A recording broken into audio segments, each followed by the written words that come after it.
When I say the term 3D platformer, the first thing that probably pops into your head is Mario. Or, if you're a big old hipster, probably something like Gex. Remember Gex? It's tail time. But back in 1996, Nintendo defined the genre with Super Mario 64. And because of this, people usually go to them first when looking for a decent 3D platformer to play. You can zoom in, zoom out, change angles. Go anywhere you want to go, do anything you want to do. Here we go! Now, that's not to say Nintendo's the only company pushing out quality 3D platformers. Sony got in on the action in the late 90s with games like Spyro the Dragon, and there was a lot of hype surrounding these games. But unfortunately for me, I was a pretty sheltered Nintendo fan, I guess you could say. And it wouldn't be until years later when Spyro made his way onto a Nintendo console that I'd finally get to see what I was missing out on back then. So, I got my copy of Spyro Enter the Dragonfly, popped it into my GameCube, and, well, it was awful. So, of course, I was confused. Where was all the love for this series coming from? Why was Spyro looked at as such a big icon for Sony? Well, why don't we go back to those original 3 games to see if we can figure out what exactly makes Spyro such a big deal.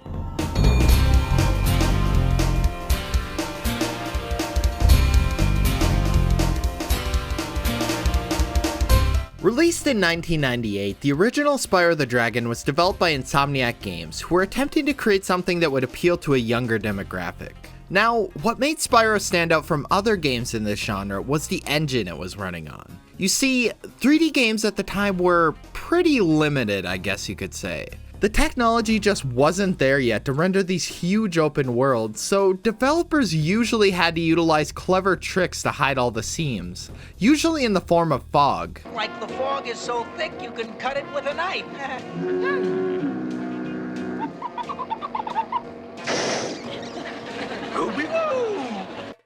Spyro's engine, on the other hand, ditches the fog entirely and instead renders objects that are further away at a lower polygon count to save on resources. Playing this game for the first time, I immediately noticed this. The worlds in this game look absolutely gigantic, and at times it's hard to believe that all of this was even possible on a PlayStation 1.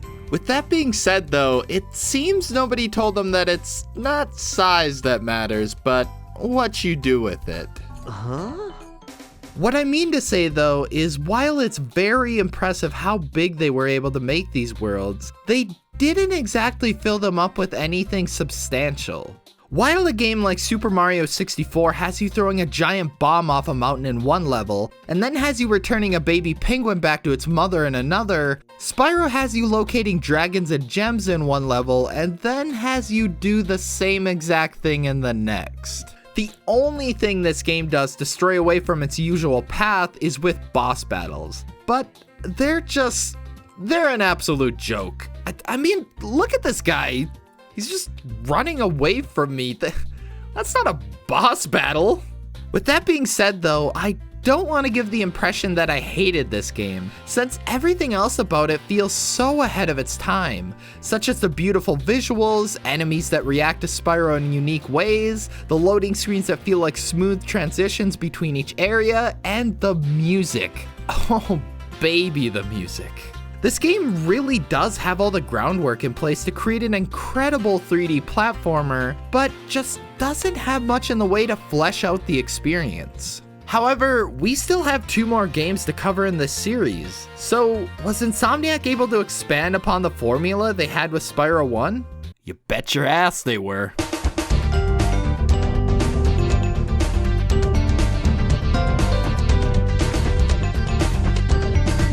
As you can imagine, after the success of Spyro 1, a sequel was bound to happen. So, only a year later, Spyro 2 Ripto's Rage was released in 1999. Going into this game, I was honestly expecting more of the same, but oh boy, was I wrong. The gameplay, the presentation, the controls, the level design, everything this game has to offer is such a huge step up from the original.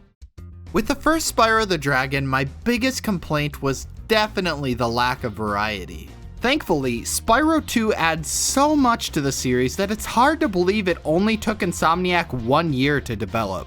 Each world has its own unique objectives, themes, and NPCs to meet, which really gives each location in this game its own distinct identity. One moment you'll be helping locals fight a war against an army of birds, and in the next you'll be playing a quick game of hockey in an ice level. It's amazing how much they were able to pack into this PlayStation 1 game.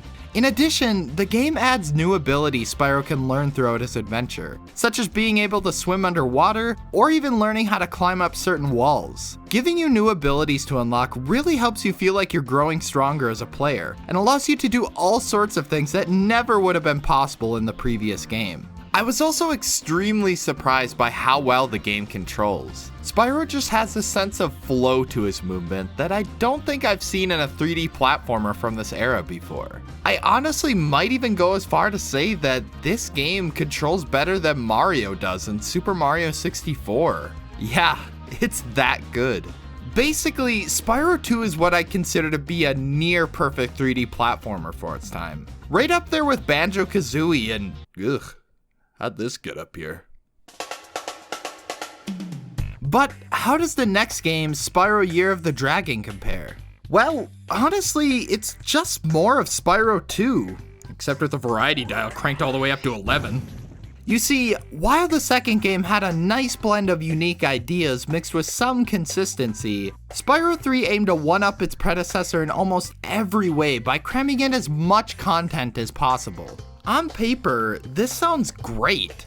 With so many original ideas present in the game, this has to be the best Spyro ever, right?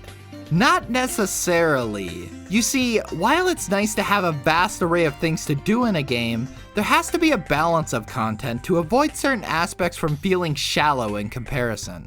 Take Sonic Adventure for example. With 6 characters to play as, there's definitely a lot of things to do here. But you can't tell me Big the Cat's gameplay is as fleshed out as Sonic's. While it's nowhere near as bad with Spyro 3, the game still suffers from some of the same issues present in Sonic Adventure.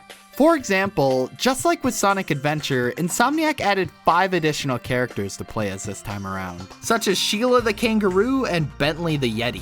All of these new characters definitely provide a nice change of pace, it's just they don't feel nearly as fleshed out as Spyro's gameplay does. This is on top of all the other wacky ideas Insomniac decided to include, such as putting Spyro on a skateboard.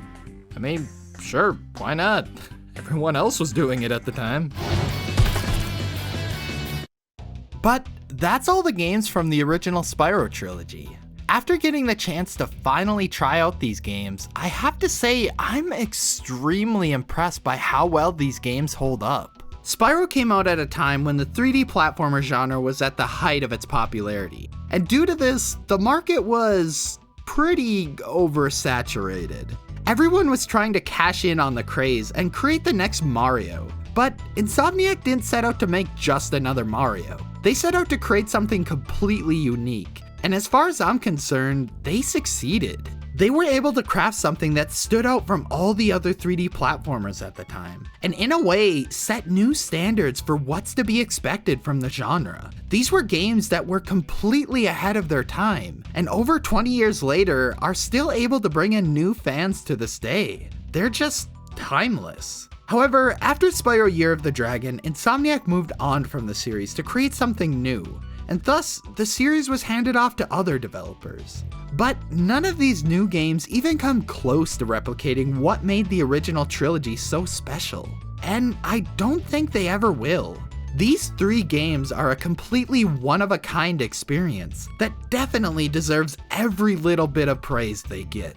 But what are your opinions on the original Spyro games? Do you get what all the hype is about? What's your favorite game in the trilogy? Let me know in the comments, and don't forget to leave a like on the video if you enjoyed it. It really helps me out. Also, don't forget to subscribe so you don't miss any future videos, and if you're looking for something else to watch, oh, do I got just the thing for you. Bam! It's my video on WarioWare. Cooked it up special for you.